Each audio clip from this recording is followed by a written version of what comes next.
So, you have high ambitions, big goals, and dreams of success. You want to do great things and live your dream life, but there's a problem. For some reason, you just can't bring yourself to do the work. You keep telling yourself you're going to get started tomorrow, and the next thing you know, another year's gone by and nothing's changed. I know how this feels because I've been there, and so have all of my procrastination coaching clients. And the reason why you haven't taken action yet is because no one has taught you how to overcome the root cause of why it feels difficult to take action in the first place. Instead, they just tell you to stop being lazy and just do it, leaving the root cause unresolved. Well, I'm here to share with you that the source of all this difficulty is all mental. If you think about it logically, no task that you're thinking of doing is too difficult for a human to do. Someone out there is doing the exact thing you're avoiding, so why don't they feel the same resistance to doing the work as you do?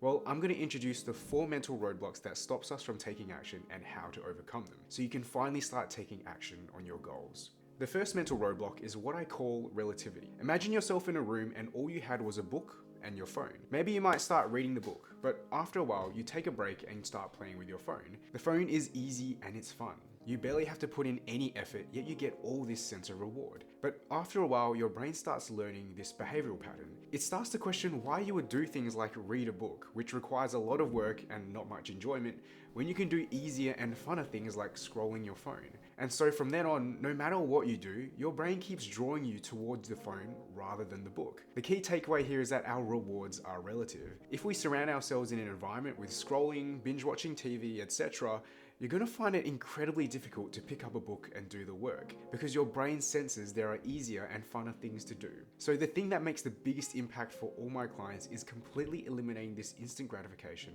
from their life. By doing this, their work becomes the most gratifying thing to do to the point where it actually becomes enjoyable. The second mental roadblock is the fear of failure. You know you want to make it big and make a crap ton of money, but at the same time, it's scary.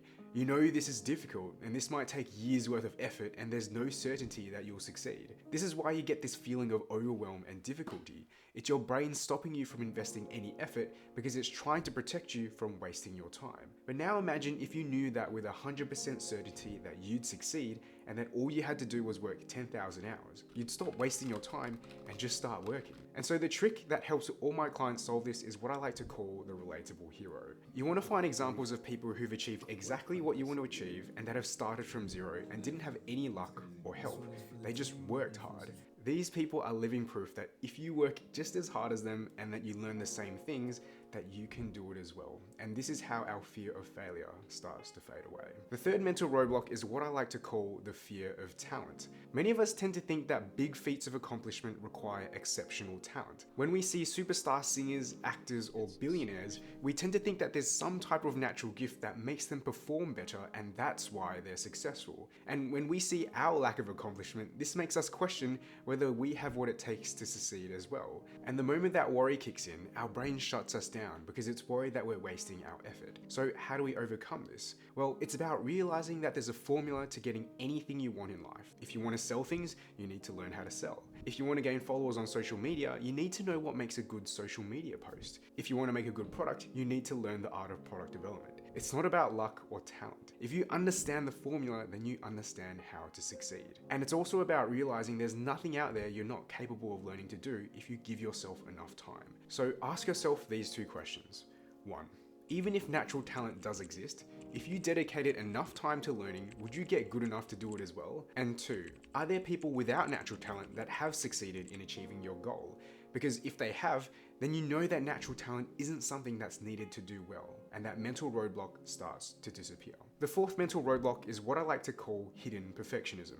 Part of what stops us from taking action is we want to do a really good job. For example, if we're thinking of starting a business, we're going to over-prepare. We want to pick the perfect business idea or read 100 business books before starting. If we're working on something, we over-polish. We spend hours rewording and reshaping before even sending. And once we've submitted something, we feel constant anxiety about the feedback we might get. But all of this worry about doing a good job isn't actually because of our desire to do well. It's because we're worried about what not doing well means about us, and that we're not as capable as we want to be. But this desire actually stops us from doing well, because the only way for us to do well at something is if we do it poorly the first time. We can never get things right straight away. It's only when we make mistakes and learn from them that we actually start getting good at anything. It's like learning to ride a bike. The only way for us to get good at riding a bike is by getting on the bike and falling off a bunch of times, not by watching 100 videos on how to ride the bike and overthinking about how we might pedal the bike. And so the solution is to reframe what making mistakes means. It's about understanding that making mistakes doesn't mean you're not capable. Instead, it's the only way to success, because that's how we learn. And the fact that you've made a mistake means you're being given an opportunity to learn and get to your destination even faster. It's about accepting that your work needs to be messy before it gets good, and that's completely okay. It's the only way you'll move forward and remove another mental roadblock. Now, changing your mentality is only part of the solution to beating procrastination. You need other systems around you to keep you motivated. So if you want the ability to do what you say you're gonna do, you can check out my 5-step process that cures procrastination forever right here. Till then, you only live this life once. Make the most of it.